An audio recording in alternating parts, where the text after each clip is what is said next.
By the autumn of 1944, a harsh truth had settled into the bones of American tank crews fighting their way across Western Europe.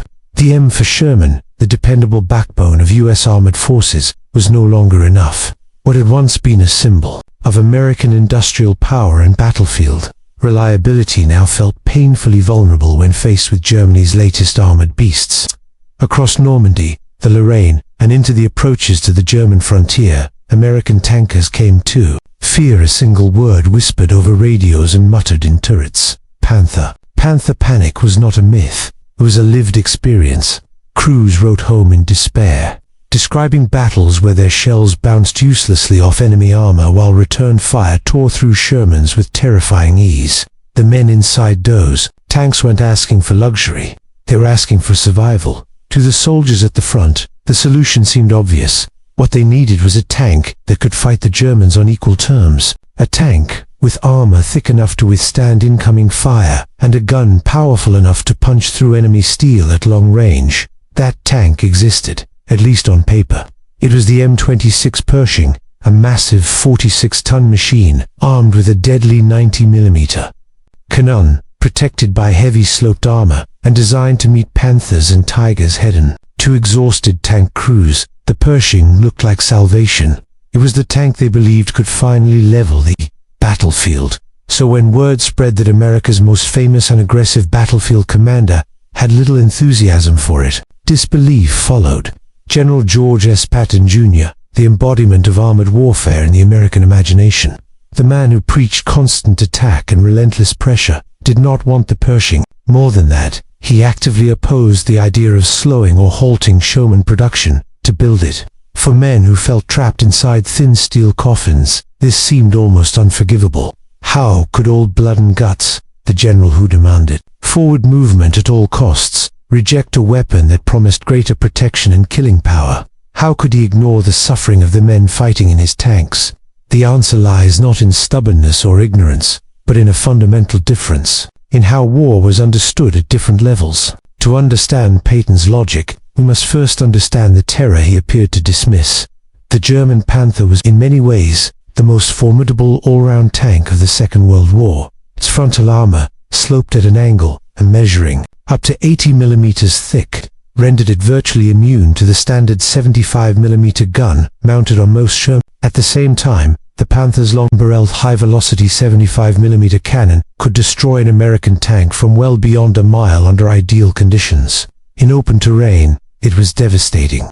Against such a weapon, the Sherman's thinner, mostly vertical armor offered little protection. Crews grimly joked that their tank earned the nickname Ronson-Lighter because it lit up the first time.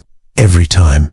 Modern historians have debated how fair that reputation truly was. Post-war studies demonstrated that Shermans did not burn more frequently than German tanks once penetrated. In fact, many German vehicles were just as flammable. But this statistical nuance meant nothing to the men fighting inside them. What mattered was that Shermans were penetrated far more often, and penetration meant fire, smoke, and death. From the perspective of a tank crew, the battlefield was not a spreadsheet.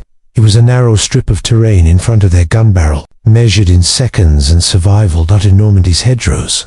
Where engagement distances were often brutally short, American tanks could sometimes maneuver close enough to survive. But as the fighting moved eastward into more open country, ranges increased, and German tanks reigned supreme. Panthers and Tigers dominated long-range engagements. American crews found themselves forced into dangerous flanking maneuvers, relying on speed, coordination, and sheer numbers. In some actions, it took 4 or 5 Shermans to destroy a single German tank. Each victory came at a terrible cost. To the men fighting these battles, the Pershing represented the end of this imbalance. It promised a fair fight. From a tactical standpoint, they were right. But George Patton was not fighting a tactical war.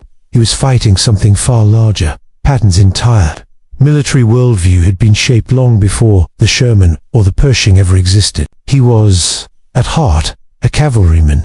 From his early days as a young officer chasing Pancho Villa across Mexico in motorized vehicles, to his role in shaping American armored doctrine between the wars, Patton believed in speed, movement, and exploitation. He did not see tanks as slow-moving fortresses designed to trade blows. He saw them as mechanized cavalry, weapons of maneuver meant to penetrate, outflank, and collapse the enemy's rear. His philosophy was simple but brutal. Fix the enemy in place, then destroy him by movement. Infantry and artillery would engage the enemy head-on, forcing him to commit his strength and attention forward. Once pinned, armored forces would sweep around the flanks, racing deep into enemy territory, severing supply lines, smashing command centers, and spreading confusion. Faster than the enemy could respond. Victory, in Patton's mind, came not from winning duels, but from breaking systems. For this style of war to work, Patton did not need the most powerful individual tank. He needed the right tank for the job. He needed speed, reliability, and numbers. He needed vehicles that could cross bridges without delay, drive hundreds of miles without breaking down, and be replaced immediately when lost. To Patton, tanks were not precious. Momentum was, and for that kind of war, the M for Sherman was exactly what he wanted. Patton's preference for the Sherman was not born of ignorance or indifference to casualties. He knew the tank's weaknesses better than most. He constantly pushed for improvements, demanding better ammunition and the adoption of the more powerful 76mm gun wherever possible. But he valued the Sherman's strategic virtues far more than its tactical shortcomings. And three qualities mattered above all others. First was reliability. The Sherman, particularly later models equipped with robust American engines, was a mechanical workhorse. It was simple, rugged, and forgiving. It could run long distances with minimal maintenance and tolerate rough handling. In contrast, German tanks were often masterpieces of engineering pushed to the edge of practice. Panthers and Tigers were powerful but fragile, plagued by transmission failures, engine problems, and overstressed components. The Panther's final drive could fail after little more than 100 kilometers of use. Patton understood a hard truth of mechanized warfare. A broken tank is not a weapon. A disabled Tiger is nothing more than a stationary bunker. A running Sherman, even if weaker, could still shape the battlefield. Second was speed and mobility. This Sherman could maintain high road speeds, allowing armored columns to move rapidly across liberated France. This was the speed of exploitation, the tempo that kept German forces off balance and prevented them from forming coherent defensive lines. Just as important was weight. But roughly 33 tons, the Sherman could cross most European bridges without delay. Rivers did not become operational roadblocks. Columns did not halt, while engineers struggled to build heavier crossings under fire. Movement continued, and in Patton's war, movement was life. Third, and perhaps most decisive, was numbers. American industry produced Shermans in staggering quantities. Nearly 50,000 were built during the war. Losses could be replaced quickly. Units could be re-equipped without waiting months for scarce vehicles. Patton understood the brutal arithmetic of modern war. Tanks would be lost. Crews would be killed. What mattered was that the advance did not stop. In letters and reports, he repeatedly emphasized that mechanical reliability and mass production were decisive factors in victory. To him, getting there first with overwhelming force mattered more than individual superiority. Seen through this lens, the Pershing looked very different. Yes, it was powerful. Yes, it could face German tanks on equal terms. But it came at a cost. Patton was unwilling to pay. At 46 tons, it strained bridges, transporters, and supply lines. River crossings would slow to a crawl, becoming deliberate, vulnerable operations rather than swift thrusts. Its heavier weight meant higher fuel consumption at a time when Patton was already fighting constant battles with his own logistics officers for gasoline. A tank that ran out of fuel was just as useless as one knocked out by enemy fire. Worse still, the Pershing was unproven. It had not endured years of combat testing. Its engine and transmission were underpowered for its weight, raising serious concerns about breakdowns during long advances.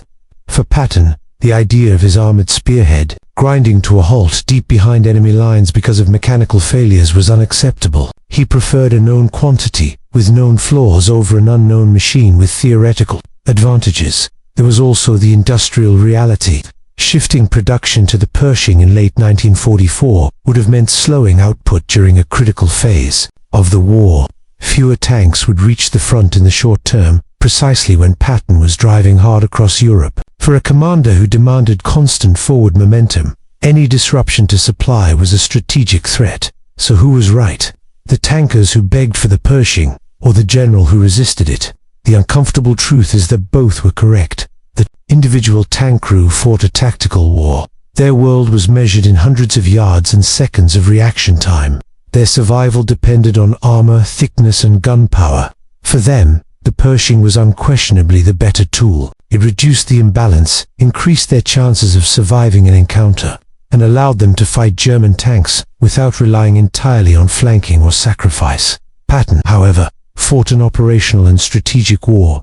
His battlefield was not a single hedgerow or crossroads, but the entire map of Western Europe.